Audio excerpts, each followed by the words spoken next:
March 14th is probably the most dynamic and most interesting one that we've had in my 5 years in the Senate now. We had a very diverse group of opinions on a whole range of issues. It was extremely beneficial.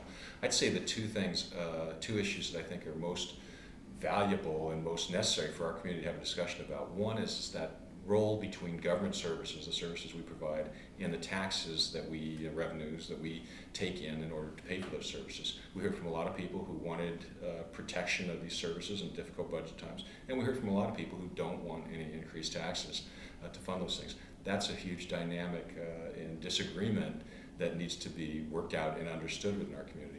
We also heard from a lot of people, continue to hear from a lot of people about the issue of light rail and how we go about increasing our capacity on the Interstate 5 bridge going forward, the Columbia River Crossing project. This is a debate that's been going on for 25 years now in our community and how we're going to go about dealing with transportation in our community. I've been a long-time supporter of light rail. I still am one. I intend to continue to pursue those interests. The simple fact is that we can't continue going forward building more and more roads and expecting that that's going to deal with our congestion problems. We could go out and we could build 8, 10, and 12 lane freeways, but they're still going to be congested.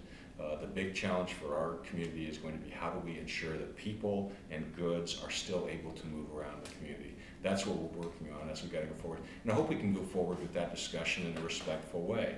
We had one vote in all of history, one vote in 1995 about light rail. That vote did go down and failed. We've been working very hard in the 15 years since that vote to try to come up with a better proposal that citizens could see what it means for them to ensure that that it's a project that they support and can vote for.